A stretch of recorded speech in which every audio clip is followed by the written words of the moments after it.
আমি সুতপা। আপাতত আমার ঠিকানা কর্ণাটক রাজ্যের বেঙ্গালুরু শহরের হোরামাম্বু নন্দানাম কলোনির এক ফ্ল্যাটে। হাসি মজাতে বেশ কাটছে দিনগুলো। ঘর থেকে বেরিয়ে এখানকার স্থানীয় মানুষজনের ভিন্ন ধরনের জীবনযাত্রা দেখতে ভালোই লাগে। এই যেমন সকালবেলা প্রত্যেকে এখানে যার যার বাড়ির সামনে পরিষ্কার করে তারপর রঙ্গোলি আঁকেন প্রত্যেক দিন। মেন রাস্তাতে আসলে আবার তার রূপ আলাদা। নিত্য প্রয়োজনীয় জিনিসপত্রের মধ্যে পাওয়া যায় না এমন কিছু নেই। সে বাঙালির স্বাদের মোচা এঁচোড় থেকে শুরু করে ইলিশ, পাবদা, চিংড়ি, রুই কাতলা কিছুই বাকি নেই। অন্য রাজ্যে এসে এসবের সন্ধান করা তো আমাদের বাঙালিদের সহজাত। এবারে চলুন এখানকার খাবার ট্রাই করে দেখা যাক। প্রথমে চলুন গরম চা কফি দিয়েই শুরু করি। এখানে সকলে চা বা কফি কাপ প্লেটের পরিবর্তে ছোট একটি গ্লাসেই খেয়ে থাকেন, যা আবার একটা ছোট্ট বাটির মধ্যে বসিয়ে দেওয়া হয়। ব্যাপারটা কিন্তু বেশ অন্যরকম। এখানকার মতো করেই আমরাও বাটিতে করেই চা খেলাম। তারপর দই বড়া, মশলা ধোসা, রাবা ইডলি, সাউথ ইন্ডিয়ান স্টাইলের আরও নানা কিছু ডিশ ট্রাই করলাম। এও এক অন্যরকম অভিজ্ঞতা।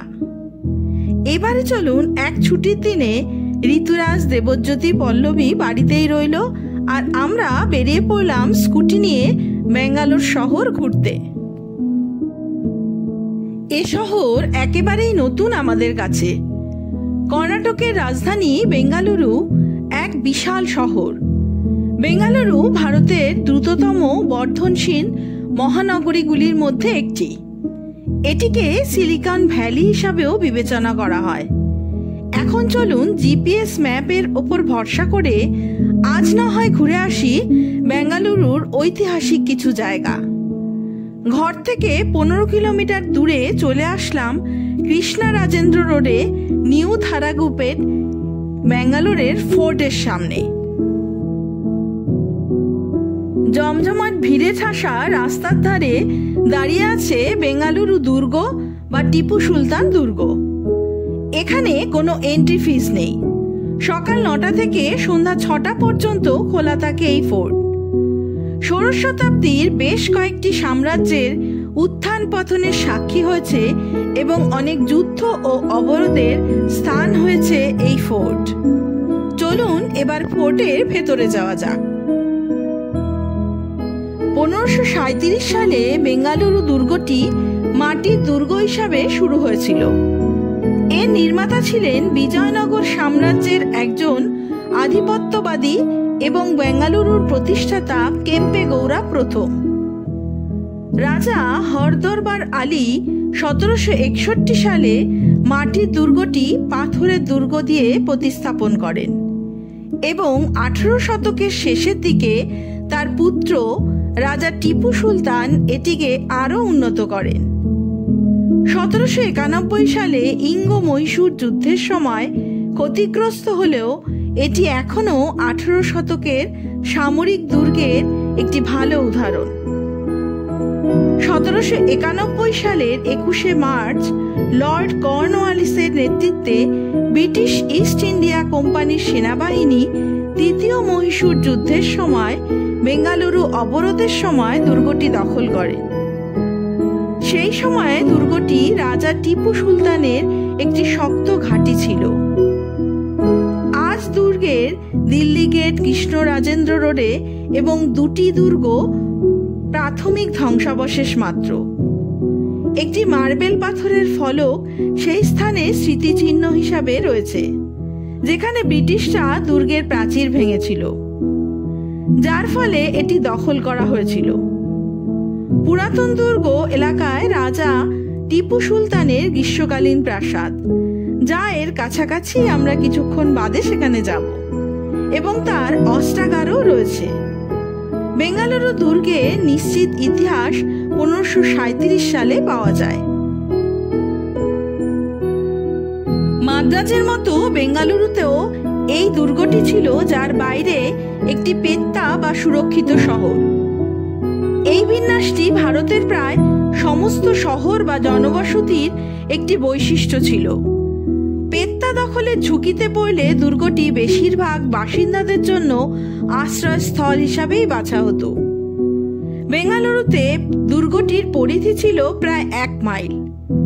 এটি শক্ত পাথরের তৈরি একটি প্রশস্ত খাদ দ্বারা বেষ্টিত ছিল, যা প্রাচীর বরাবর অন্তরে স্থাপিত 26টি টাওয়ার দ্বারা পরিচালিত হয়েছিল। এর উত্তরের পেত্তাটি ছিল কয়েক মাইল পরিধি এবং একটি গভীর বেল্ট এবং একটি ছোট খাদ দ্বারা সুরক্ষিত। মোট কথা, বেঙ্গালুরু আক্রমণকে আমন্ত্রণ জানানোর জায়গা ছিল না কোথাও। তবে এখন এর যা অবস্থা, তাতে অবশিষ্ট রয়েছে খুব সামান্য অংশই। আজ দুর্গে যা অবশিষ্ট আছে তা কেবল দিল্লি গেট, বাকি অংশ ভেঙে ফেলা হয়েছে। এটি মূলত প্রায় 1 কিলোমিটার লম্বা ছিল। দিল্লি গেট থেকে বর্তমান KIMS ক্যাম্পাস পর্যন্ত বিস্তৃত ছিল। বেঙ্গালুরু দুর্গের মধ্যে ছিল বর্তমান ভিক্টোরিয়া হাসপাতাল, কোট ভেঙ্কটরামন স্বামী মন্দির, টিপু সুলতানের গ্রীষ্মকালীন প্রাসাদ, Makkalakoota park, Bengaluru medical college ক্যাম্পাসের অস্ত্রাগার, fort high school, fort church, Minto চক্ষু হাসপাতাল এবং বর্তমান KIMS হাসপাতাল ও ক্যাম্পাস, যা এর আশেপাশেই রয়েছে। বিশাল দরজা ঠেলে দুর্গের ভিতরে প্রবেশ করলেই প্রাঙ্গণে একটি গণেশ মন্দির রয়েছে, যা টিপু সুলতানের ধর্মীয় সহনশীলতাকে চিত্রিত করে। ইসলামিক স্থাপত্যের মাঝে এই মন্দিরের শোভা যেন আরো উজ্জ্বল। এবারে চলুন ইতিহাসের আরেক স্থাপত্যের নিদর্শন দেখতে এখান থেকে 1 কিলোমিটার দূরে টিপু সুলতান সামার প্যালেসে। টিপু সুলতান রোডের পাশেই এই প্যালেস। এই প্রাসাদে প্রবেশের জন্য খোলা থাকে সকাল 8:30 থেকে বিকেল 5:30। এখানে প্রবেশ মূল্য ভারতীয় নাগরিকদের জন্য 20 টাকা আর বিদেশি দর্শনার্থীদের জন্য 200 টাকা। তবে টিকিটের ব্যাপারে কিছু নিয়ম কানুন রয়েছে। তা হলো, গেটের বাইরে প্রথমে QR কোড স্ক্যান করতে হবে। সেখানে একটি ফর্ম দেবে মোবাইলেই, সেই মোবাইলে ফর্মটি ফিল আপ করতে হবে আধার কার্ড জমা দিয়ে, মানে আপনার আধার কার্ড সঙ্গেই থাকতে হবে। সবশেষে 20 টাকা জমা দিয়ে তারপর আমরা ভিতরে প্রবেশ করলাম। প্রাসাদটিতে প্রবেশের আগে দুধারে সবুজ লন যেন এর সৌন্দর্যকে আরো বাড়িয়ে তুলেছে। বেঙ্গালুরুতে অবস্থিত এই টিপু সুলতানের গ্রীষ্মকালীন প্রাসাদটি ইন্দো ইসলামিক স্থাপত্যের একটি উদাহরণ এবং এটি ছিল মহীশূরীয় শাসক টিপু সুলতানের গ্রীষ্মকালীন বাসস্থান। হায়দার আলী 1781 সালে বেঙ্গালুরু দুর্গের দেওয়ালের মধ্যে এর নির্মাণ কাজ শুরু করেন এবং 10 বছর পর 1791 সালে রাজা টিপু সুলতানের রাজত্বকালে এটি সম্পন্ন হয়। চতুর্থ অ্যাংলো মহীশূর যুদ্ধে রাজা টিপু সুলতানের মৃত্যুর পর 1868 সালে আত্মারা কাছারিতে স্থানান্তরিত হওয়ার আগে ব্রিটিশ প্রশাসন প্রাসাদটিকে তার সচিবালয়ের জন্য ব্যবহার করে। বর্তমানে ভারতের প্রত্নতাত্ত্বিক জরিপ প্রাসাদটি রক্ষণাবেক্ষণ করে থাকে। পুরাতন বেঙ্গালোর কেন্দ্রে কালশিপাল্য বাস স্ট্যান্ডের কাছে অবস্থিত এই প্রাসাদ। এটি পর্যটন কেন্দ্র হিসাবেও বিবেচিত।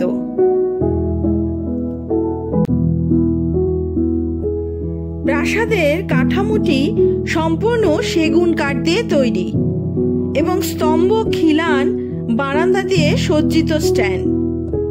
বিশ্বাস করা হয় যে রাজা টিপু সুলতান ওপরের তলায় পূর্ব এবং পশ্চিম বারান্দা থেকে তার দরবার পরিচালনা করতেন।